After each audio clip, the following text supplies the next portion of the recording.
Imagine with AI right now, if there was a lock on your door before you left that scanned you and said Hmm. unacceptable, lock the door, Hmm. wouldn't let you out. I love that idea. Let's make it happen. Style is one of those things that it's like the roots in the ground that really make you solidify oneself and knowing yourself. I think only in your silence do you actually hear the most important voices you need to listen to, and that's yourself. This is where creativity gets lit. I'm talking bold pivots, design funks, and those tiny rituals that keep us grounded.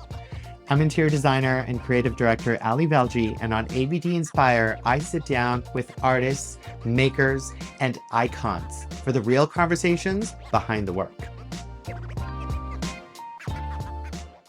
Peter Papapetrou is a person that just doesn't walk into a room. He shifts the whole vibe. Now, I was fortunate enough to meet Peter about 10 years ago here in Calgary when he was shooting the Marilyn Denis Show. I was doing a makeover on her son's place, and it was my first time on Marilyn, and I was so nervous. It was during the Calgary Stampede. It was literally one of the hottest weeks that whole year. And when I met Peter, he was so down to earth. He totally just took me down a notch, and I just felt so comfortable. And it was amazing. He is a creative director, he's a stylist, and a full on creative force in all things fashion. He's been on a countless number of TV shows. He is a fashion editor for different magazines. He's worked with Giambattista Valli in Paris, and we are going to dive into all of the things in Peter's world, including how he recently got married. So, welcome to the club, Peter. Congratulations. And of course, talking about being stylish and constantly evolving. I could not be happier today to welcome a good friend, an amazing human being, and a fashion icon to AVD Inspire, Peter Papapetrou.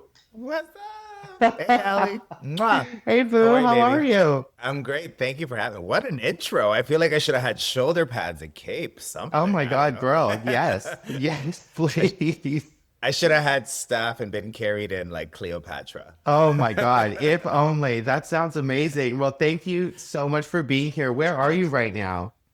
I'm in Miami. I'm between Toronto and Miami now. As you know, I got married. I love that. Yes. What? Yes. So my husband, I met him here. So we've been back and forth, and I've always been a lover of Miami. So it's not a bad place to be. I kind of dodged winter this year, so no Oh my complaints. God. Blessed. Blessed. That sounds delightful. Miami, Yeah. Toronto. I'm going to talk to you about your trajectory. Like, where were you? Where did you think you were going to be when you were growing up? And then where you're at now? Trajectory. The quickest way I could put this together, my mother's a seamstress. I grew up the youngest of four boys.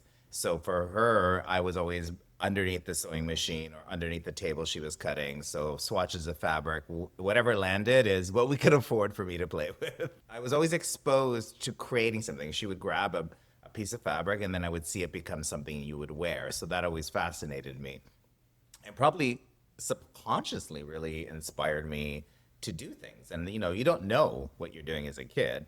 But then, I got into things at school. I was more into art. I was exposed to my cousins who were illustrators and lovers of art. So then they influenced me in a different way. And then it just became one of those things. I got into retail. And then from retail, I became a visual coordinator.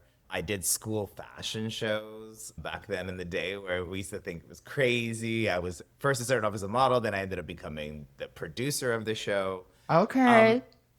yeah, like we moved up. And then we did some scandalous things in school. We like locked down the auditorium and painted the whole stage when we weren't allowed to. But then I thought, well, I'll just get yelled at when the curtain Oh my opens. God. The That's show so goes funny. on. Yeah, I So, hated the color of the stage. I wanted it white. get it. So I want to talk to you too about like coming from sort of like immigrant parents, because I know for me, the trajectory was always like doctor, lawyer, or accountant or something. You know what I mean? Whereas for me, I was like, this is not me at all. No. I was into art, I was into design, I was into all those things. So was that hard for you to navigate with your family? Well, my three older brothers and my dad are mechanics. Okay. So that whole other side of the business was that they tried to make me a mechanic. They would send me to the shop. I would be there at summers. They'd make me wear overalls, and back then they weren't tailored. So I used to flip them inside out and taper them with a stapler to get a shape. Yes. Okay, MC Hammer Pants. Yes. And still they didn't know. When I got into school and I was doing fashion, like in the school fashion show, they weren't 100% supportive of it because they didn't feel like, I guess for them, you know, when you're immigrants, you just want your kids to be better, bigger, and they don't understand that world. And that's no blame to them. And I think that comes with maturity as we got older, that I don't blame them for being that way. Back then it hurt because you were a kid and you saw your parents supporting your brothers playing soccer and doing whatever. But when the fashion show came around and they weren't into it, they just didn't think, I guess that's what a man does. But for me, it was really important because I really put a lot of love and time into it. Like for all the years in the basement of my house, you know, playing with my mother's fabrics, pretending I was Naomi Campbell with chiffon fabric when they went to bed. I was like, da, da, da. Like if they could record what happened in that basement, it was a whole different world, right? But they came to that point. The realization afterwards, my mom came to the show, and the year later, I designed my first collection when I was 19. The person who did the show after me asked me to do a collection. And so I had my mother sew like these 6 garments. And if I show you these 6 garments, I thought they were the world, but I look at them now, I'm like, this was the show. And listen, I had my friends modeling. My friend Louise had started off with a spotlight. It was Freedom from George Michael. All the lights were off and she was backwards and her hands were like this in front, but her back was backless. And when she turned around, you couldn't see her halter. So everybody gasped. They thought she was naked. It was scandal. Is there a video? Is there a video of this? There's a VHS of this somewhere. Peter Papapetrou, he doesn't just style clothes, he styles identity. And it got me thinking, when I want my space to speak without saying any words, I go straight to Tonic Living. They're my go-to source for pillows and ottomans made right here in Canada, with fabric sourced from across the globe. Their whole vibe is all about authenticity, sustainability, and a dash of sass. Basically, a design soulmate.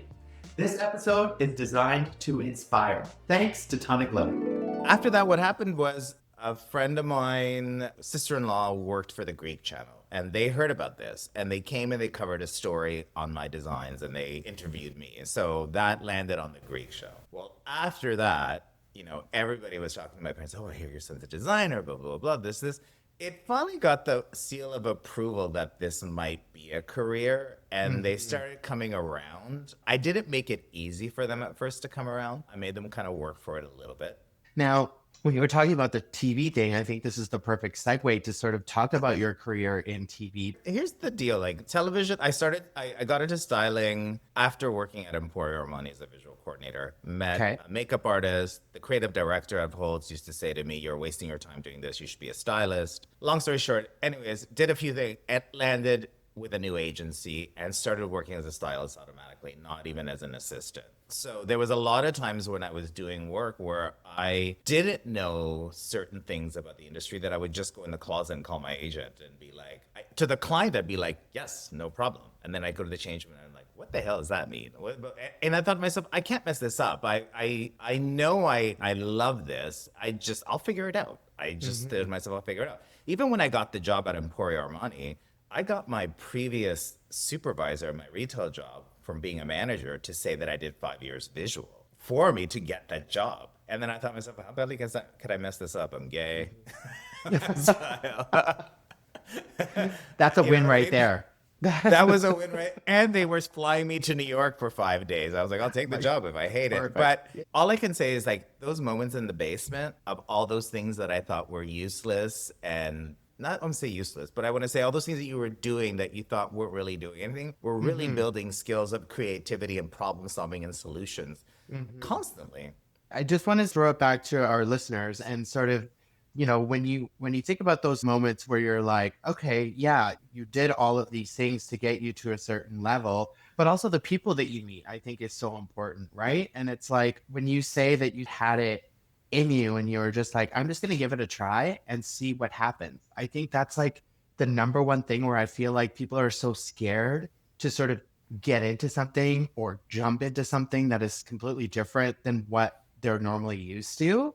And Yeah. don't you think that that's like just the number, like for me anyway, to try something completely different and do something that gets me out of my comfort zone has gotten me to places that I never thought possible. The way I see it is, if you're creative, you're always going to be creative. If you have a goal of what you want to listen, I didn't even know styling was a job.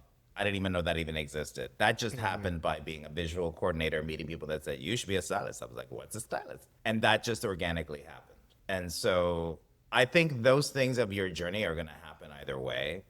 The most important part, I say, like, even if your goal is here and you're only here, that road that you're going to, be present and listen to every step of it, because you're going to learn things, so many things along the way from other people in other areas, in other professions, in other positions at the job that you're doing that you never considered, but are going to be so important for you to know, to be able to sell yourself better, to be able to talk to people better. The one thing I did realize, my 13 years of retail experience that I had, once I got into styling, I thought to myself, oh my God, I wasted 13 years on the sales floor. And then all of a sudden realized I could be a stylist. I could have done this earlier. What I realized is I joined an agency where my portfolio had a few strong things. Like I had like called Renfrew and whatever, but I didn't have enough in my portfolio. And back then when I started, I hate saying that, it sounds so old. You had go-sees. So you had to go see the client with your portfolio and you had to show them whatever. If my book went on its own,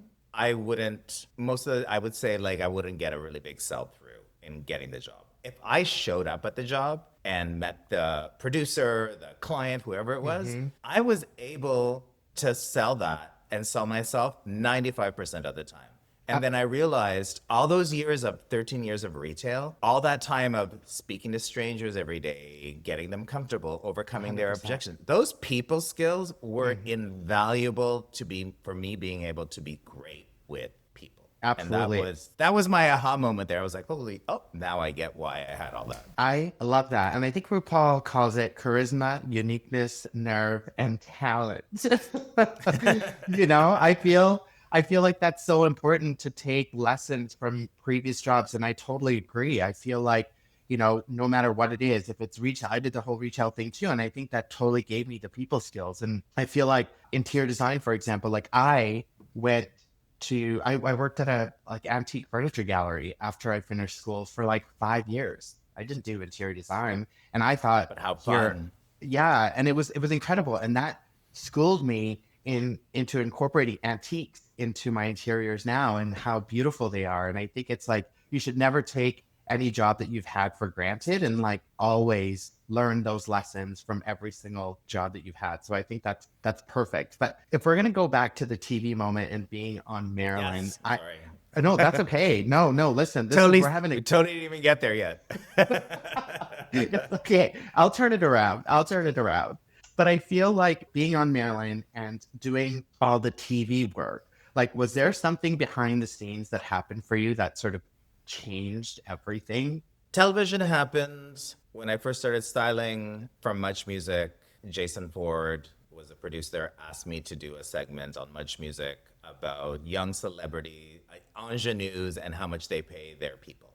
And so I was the stylist thing. So I did it, and then it aired, and they would have like cash things that would pop up, like price tags of like how much it costs those artists to pay. And then TV just kept on happening. And then, so I did Renovate My Wardrobe afterwards, which was the show I did with Glenn Peloso. We co-hosted together. And so that show for me, the producers that did that show were so great because I learned what it meant to be on TV from that show. Because when I was on that show, when I would talk to people, I would talk like a Greek and I would never land that story.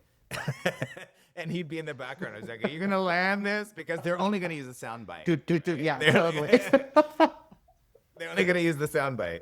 But you didn't know that. Until you start learning television and watching yourself, you got better. And then I learned about how to speak like with sound bites and just the point and then whatever. But Marilyn was a whole different world. Like I entered that show. I was brought on the Marilyn Denis Show by a sponsor to do a sponsored segment. That's how I first went on in the beginning of first 3 months of the show. I walked on. I was the spokesperson for was it Rowenta? Yeah. I did steamers, I did irons, we talked about it. Me and Marilyn worked together. They had me back, and then the rest was 13 years later. Marilyn, from the beginning, when I started with her, says to me, "Do you watch your segments?" And I said, "Of course, I watch all of them. I just want to see how, whatever." She's like, "Next time you watch this segment, watch it first with your back turned to it. And if it makes sense, you're doing a great job." And she says, because most people that watch the show, lifestyle morning shows, either are busy doing things, prepping, cleaning, have children, whatever. So they're not like just sitting watching. So it made me realize a different level. Like, yeah, I learned how to speak in sound bites, but could I learn to speak in a way that is understandable to somebody who's not even looking at me?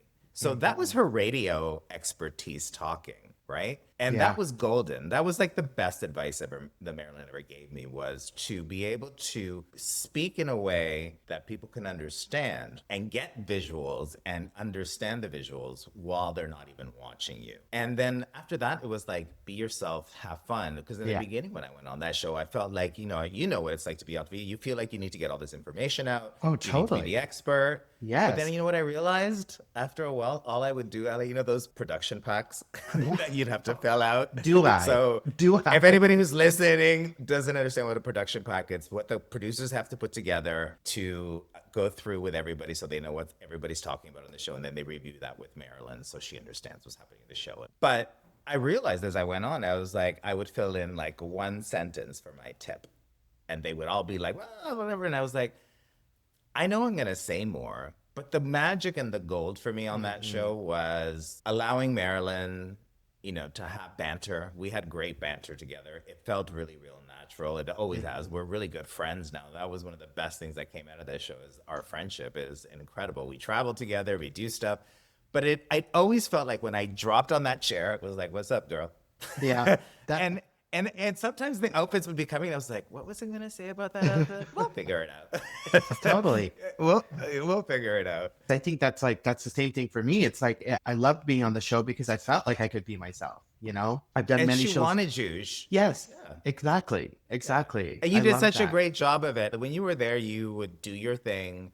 Like, I didn't just go, tell me where to go, tell me what to do. Totally. I lived and breathed my segments. I really pushed my producers. My producers pushed me. I learned from them. They learned from me. And if it was the last minute and the night before I came in the next morning, I was like, we have to do the segment like this because it's going to be better for the show. And my goal always was to make Marilyn feel like this was new, it was different. And if she laughed and her head went back, I did my job. Like, because that, I thought to myself, this woman's done it for how many years? Really? Red lips, florals for spring, groundbreaking. Yeah. How exciting.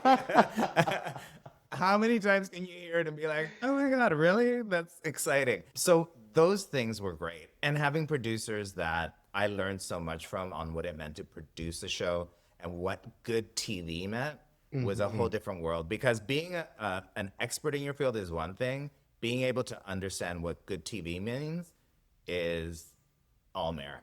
100%. And I feel like that goes through sort of like any job that you're doing. Like, you can be as good as you think you are, but if you're not learning from the people that you're working with, your tradespeople, the producers, whoever it is, no matter what field you're at, you are only going to get what you give. Something that I think about is being humble. I think is the number one thing. Okay, pillow lovers, lean in. Tonic Living is that bestie. Curated, high quality, and all about making your home feel like you. They source gorgeous fabrics from across the world, handcraft their pillows and ottomans right here in Canada, and are family run, which I love. And hey, designers, their trade program is the real deal. Great discounts, free swatches, and one-on-one support that actually supports you. So for everyone listening, you can now use the promo code ABTonic15 for 15% off your next purchase at tonicliving.com. Now go add some personality to your space. It's a vibe.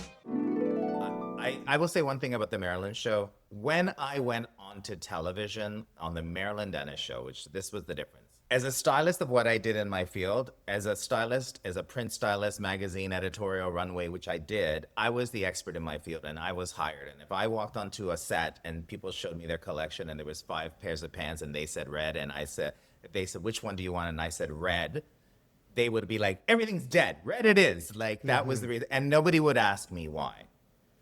Television made me accountable to be an expert and explain myself, which you do things creatively and it's organic.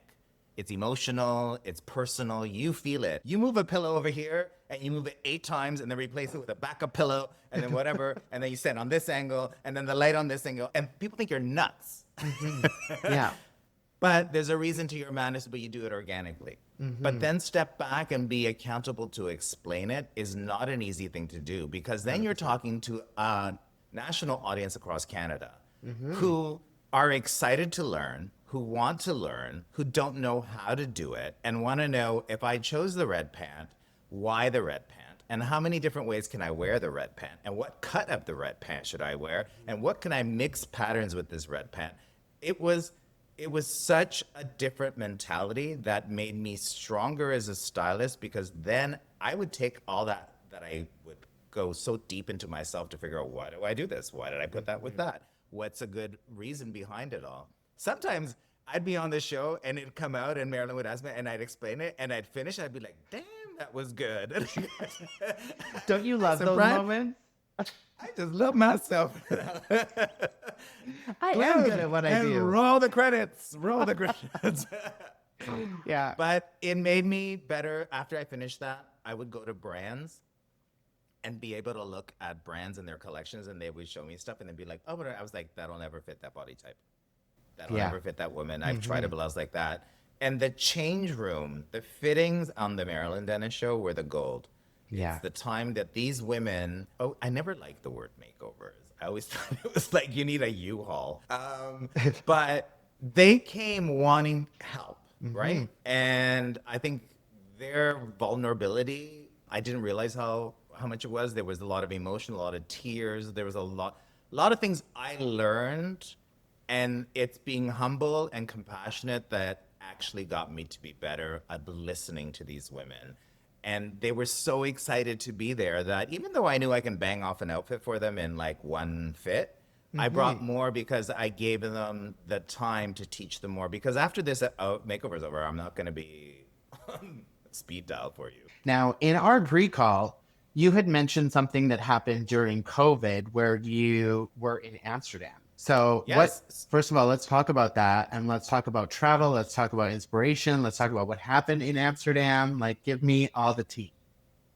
All right. So I moved partly to Amsterdam to Toronto with my previous partner. He had an opportunity for work. We went there. I was traveling constantly back and forth to Toronto for work and some other stuff that I was doing. While I was there, because I had a bit more time to myself, I actually started getting back into vintage shopping again. Everybody would talk about it in Amsterdam, and I was like, let me check this out. And so I started going to these vintage stores, and they had amazing stuff. Clearly because who they're surrounded with. Like, you get amazing German sweaters, you get amazing knitwear from here. Yes. Like, everything from the surrounding areas was like, wow, you would go to these stores, and the prices were ridiculous. It was like 25 euros, 30 euros, 50 euros Amazing. for certain things. But what it ended up doing, because I had that more time for me, it was the first time in a really long time that I got to reset my own personal style.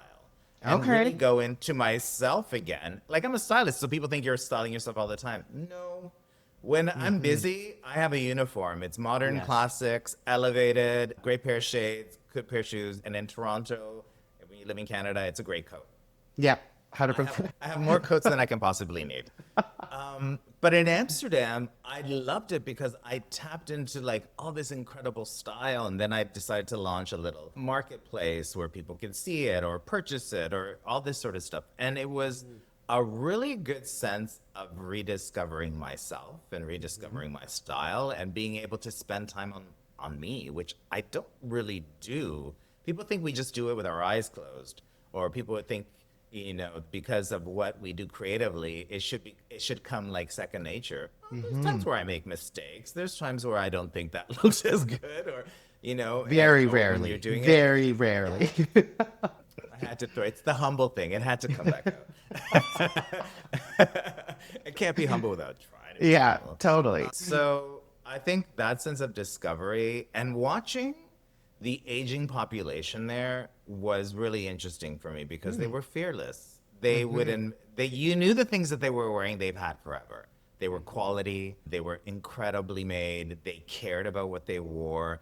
There was women in like this. I remember one time in the beginnings when I was there, beautiful sunny spring day in Amsterdam.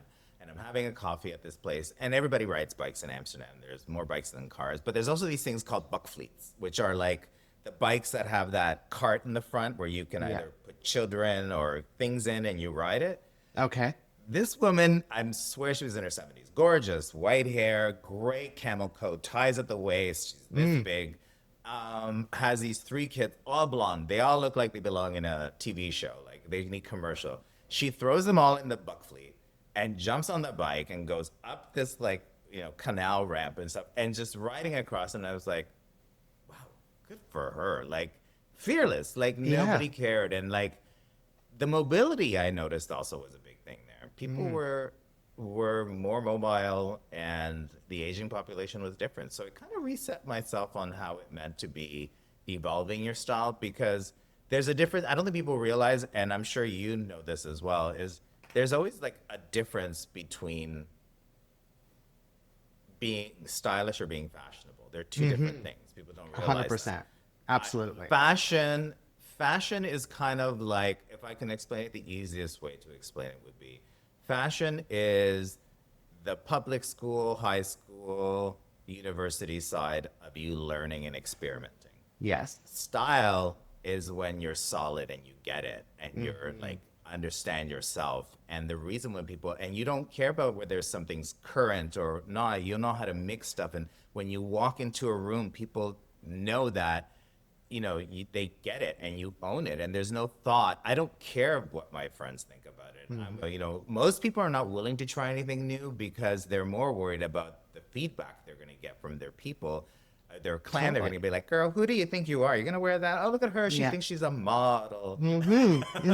Totally. So people are scared of stepping out of their comfort zone. But style is one of those things that it's like the roots in the ground that really make you solidify oneself and knowing yourself. And I think that is such a difference when people say it's stylish. Yes. And I was like, is it stylish? Yeah, totally. Do you know the difference? That's 100% true, because it's like you can literally just look at a mannequin and buy that whole outfit and think, okay, great, I'm just going to buy this whole thing and wear it. Be like, okay, that's sort of like a fashion moment, but style is like putting things together, like you were saying, that vintage moment, that, a curated look for me, I think is what I call my interiors. Is I say they're curated because there's a mix of high and low. There's a mix of new and old. There's all of those things. And I think an outfit should be exactly that too. Mix of pattern, mix of textures, mix of high-low, mix of vintage, mix of all of the things. We had this the last time, and I said this to you, is being stylish, and that also lands into your home, Yes. is work. You need to put the work into it, right? There needs to be work put into, like, finding the perfect pair of jeans. You know what? It might take you about 10 pairs before you figure it out on your butt on what looks good for you. But the problem is people put it on and want the answers to happen. What people don't do when they try things on is stop and look at themselves and say, what do I like about this? What don't I like about this? Is it the length? Is it the way the zipper is? Is it too high-waisted? Is it too low-waisted? You need to put in the work in order for you to look really good. And I think people don't realize they take the time. And I said to you before that I found that from being on this show, the Marilyn Show, that people will spend days and money and time figuring out what throw pillows to put on their couch, what their place will look like to make their home look incredible. That is only available to a very small amount of people who see it. But people will walk out the door looking like every day. Amen. I think if we changed the way Canada thought and got rid of parking tickets and made it fashion violations. Imagine We would be a very rich country.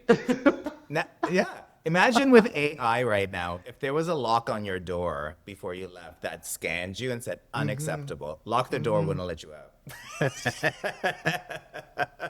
I love that idea. Let's make it happen.